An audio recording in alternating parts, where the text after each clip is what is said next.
सभी का reaction with two sister के चैनल में हार्दिक हार्दिक अभिनंदन है। दोस्तों, आज के टाइम पे क्या किसी को भी हम भाई बना सकते हैं? मतलब भाई बहन का एक रिश्ता इतना पवित्र रिश्ता होता है कि हम किसी को भाई बोल दे, ये चीज़ें ही बहुत बड़ी मायने रखती है। अगर हम किसी को भाई बोल दे ना तो उसका गलत नज़र कभी नहीं पड़ता है। ये सोच के हम किसी को भाई और बहन बनाते हैं एक अच्छे इंटेंशन के साथ। लेकिन आज के टाइम पे आज के समाज ने प्रूफ कर दिया है कि आजकल हम किसी को भाई बनाए, उसको भाई बोले, उसको राखी बांधे, फिर भी गलत इंटेंशन ही रहता है। यहाँ पे जो दिल्ली में नेहा नाम की लड़की थी, 19 साल की, तौफिक नाम के लड़के को भाई बोलती थी, पिछले 3 सालों से उसको राखी बांध रही थी। भाई बहन वाला रिश्ता था, वो अपने तरफ से उसको भाई मानती थी, लेकिन वो बहन नहीं मानता था। हालांकि यहाँ पे लोग उसको धर्म के नाम पे सवाल उठा रहे हैं कि जो अपनी बहन के नहीं हुए वो दूसरे के क्या होंगे, जो अपनी बहन के, जो अपने माँ के नहीं होते वो दूसरों के क्या होंगे। देखिए, यहाँ पे बात धर्म की नहीं है। यहाँ पे अकेला मुस्लिम समुदाय ही नहीं है जो लड़कियों का रेप करता है, जो अपनी किसी को बहन बोल के उसके साथ गलत करता है। हिंदू समाज में भी बहुत सारे ऐसे लोग हैं जो किसी को बहन बोलकर उसके साथ गलत काम करते हैं, और अगर बहन ना भी बोले तो गलत इंटेंशन के साथ काम करते हैं। तो पहली बार नहीं हुआ है, और यहाँ पे धर्म की बात नहीं है। अगर मुस्लिम कर रहा है तो उतनी ही बड़ी तादाद में हिंदू भी कर रहा है। ये सिर्फ एक मुद्दा उठ गया है कि मुस्लिम है तो मुस्लिम करेगा ही करेगा, क्योंकि उन लोगों में ये प्रथा है कि अपनी बहन से शादी कर लेते हैं। तो लोग इसको ये एक धार्मिक वो बना चुके हैं कि धार्मिक मुद्दा बना चुके हैं कि धर्म उसका मुस्लिम था इसलिए उन्होंने किया। हिंदू लोग भी तो करते हैं, हिंदू लोग भी तो रेप करते हैं। निर्भया कांड में कौन सा मुस्लिम था?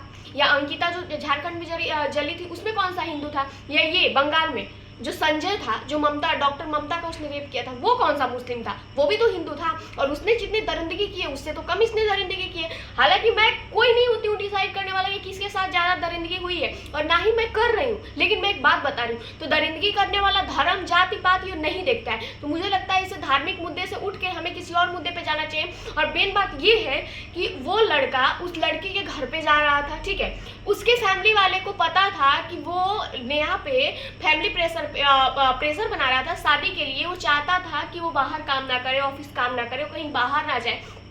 मैं पूछती हूँ, उसके घर में मम्मी पापा भाई बहन सब थे। अगर उन लोगों को पता था कि वो उनकी बेटी पर शादी का प्रेशर बना रहा था तो वो उसको घर पे क्यों आने दे रहे थे? क्या उसके पिता सक्षम नहीं थे कि वो अपने परिवार को अकेले चला सके? क्या उसके पिता सक्षम नहीं थे कि अपनी बेटियों को उस लायक बनाए कि घर के छोटे मोटे काम के लिए उन्हें किसी और लड़के, किसी गलत लड़के की जरूरत ना पड़े, वो लोग खुद करें? जब उसके पिता को पता था, उसके फैमिली को पता था, उसकी माँ बहन, अगर उन लोग को पता था कि वो शादी का प्रेशर बना रहा है, उसका इंटेंशन सही नहीं है राखी बांधने के बाद भी, तो क्यों उन लोगों को उसको आने देते थे घर में? क्यों आने देते थे?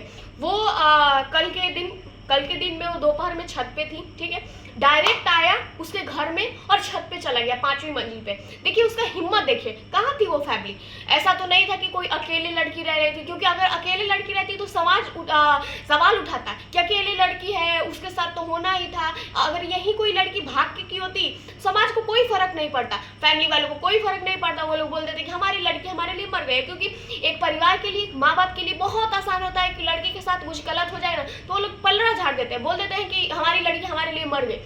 हालांकि वो मर चुकी होती है लेकिन फिर भी वो बोलते हैं। लेकिन यहाँ पे लड़की ना तो किसी के साथ भागी थी, ना तो उसका किसी के साथ अफेयर था, ना वो अकेले रहते थे। एक भरा पूरा फैमिली था उसका। वो फैमिली जानती थी कि वो उसको ब्लैकमेल कर रहा है, फिर भी वो उसके घर में गया, छत पे गया, कुछ बहस हुई, कुछ चिल्लाने की आवाज आई। उसके पिता वहां पे गए, उनके पिता वहां पे गए, उनके पिता को उनको धक्का दिया और उसको छत पे से उठा के 5वीं मंजिल से फेंक दिया। जब वो नीचे गिरी, नीचे कुछ ईंट के टुकड़े थे, बहुत सारे ईंट और पत्थर थे। जब वो गिरी उसके गर्दन, हाथ, पैर, कमर, सारी चीजों की हड्डियां टूट चुकी थी, दर्द में करा रही थी। उसके फैमिली वाले नीचे गए, जैसे उसकी हड्डियां टूटी थी, जैसे वो थी, उसको उठाना इम्पॉसिबल था। जितने भी लोग वहां पे थे, किसी की इतनी हिम्मत नहीं पड़ रही थी कि उसको उठा पाए, क्योंकि किसी की एक हड्डी टूटती है तो कोई उठा भी पाए, जिसकी शरीर की सारी हड्डियां ही टूट चुकी है, उसको कोई कैसे उठाएगा?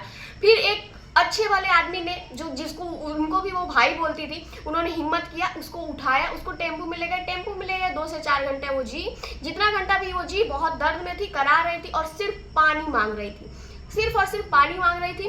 लेकिन वो फैमिली का मजबूरी देखिए। चलिए मैं फैमिली को हटा भी दूं, हालांकि मैं उस फैमिली को भी उसमें ब्लेम करती हूँ, मैं करती हूँ ब्लेम, क्योंकि वो फैमिली का भी दोस्त था। उस लड़की का सोचिए जिसका कोई गलती नहीं था और पानी के लिए तरसते तरसते मर गए।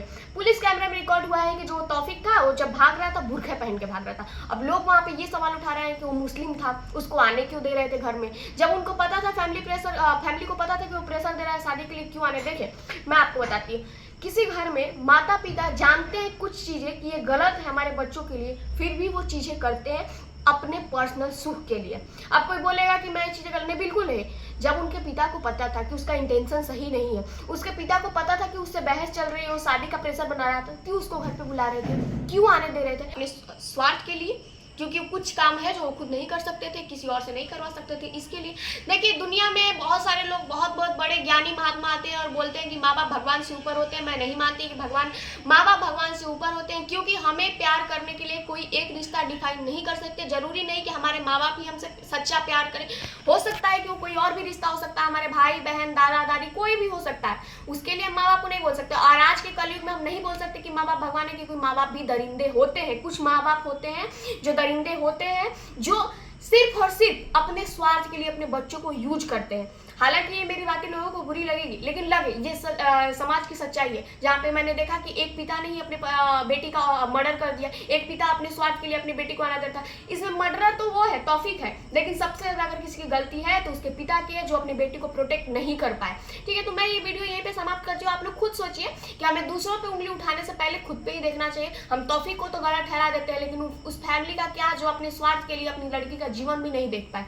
आज का मेरी वीडियो यहीं पे अंत करती हूँ। तब तक के लिए बाय बाय, राधे राधे। आप लोग वीडियो में कमेंट करके बताइएगा वीडियो कैसा लगा। बाय।